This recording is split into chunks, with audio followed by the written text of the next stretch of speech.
Shalom, brothers and sisters. By the way, I'm the preacher. So, ang ating topic ngayon ay um, John chapter 8, verse 42 hanggang 47. Sinasabi ng Panginoon dito, ang basahin muna natin in English.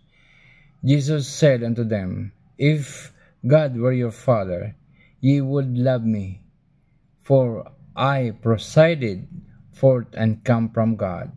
Neither came I of myself, but He sent me. Ano bang sinasabi ng Panginoong Hesus Kristo dito? Ang sinasabi niya dito, kung ang Diyos ay ang inyong Ama, mahalin niyo ako. Dahil ako ay nagmula sa Kanya. Hindi ako pumaparito sa aking sarili, but sa nag-utos sa akin. Di ba yung sabi ng Panginoon dito in verse 43, Why do you not understand my speech? Even because you cannot hear my word. Bakit hindi nyo naunawaan kung aking mga sinasabi? Dahil hindi nyo naririnig ang aking mga salita. In 44, sabi niya dito in verse 44, Ye are of your father the devil, and the lust of your father ye will do. He was a murderer from the beginning, and abode not in the truth, because there is no truth in him. When he speaketh a lie, he speaketh his own, for he is a liar and the father of it. Yun, mga brothers and sisters, no? Ang inyong ama ay isang demonyo, dahil siya ay mamamatay mula pa nung una, at ang kanyang mga gawa ay puro kasinungalingan.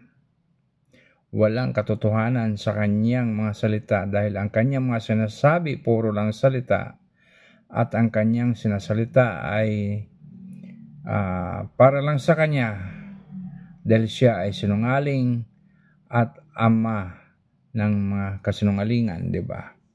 So, ang demonyo ay ama ng kasinungalingan, mamamatay mula pa nung una. So, kung hindi kayo naniwala kay Kristo na siya ay Diyos, kayo ay mga anak ng demonyo. In verse 45, And because I tell you the truth, ye believe me not. Dahil sinasabi ko sa inyo ang katotohanan, hindi kayo naniwala sa akin. In verse 46, Which of you convince me of sin, and if I see the truth, why do you not believe me? Inaanyaya niyo ako at kinukonvince niyo ako na magkasala.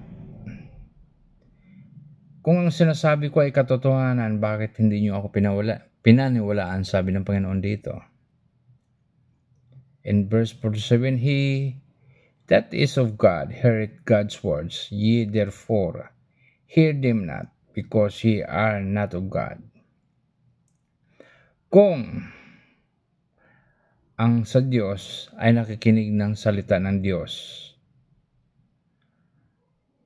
ang hindi sa Diyos ay hindi nakikinig, dahil hindi kayo kabilang sa Diyos. Dahil ang mga taong kabilang sa Diyos ay nakikinig sa salita ng Diyos. So, alin bang pinapakinggan natin?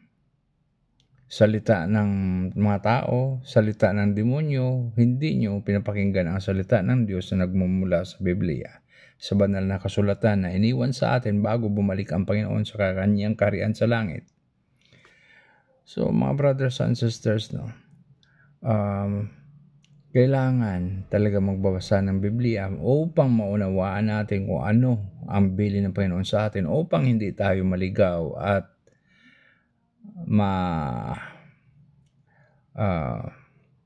mataniman ng kasinungalingan ng demonyo dito sa sanlibutan. Alam nyo, si Lucifer at ang demonyo ay siya ang ama ng kasinungalingan, ng kahalayan, ng kasamaan, ng pagpatay, ng kasakiman, ng kagalit sa kapwa.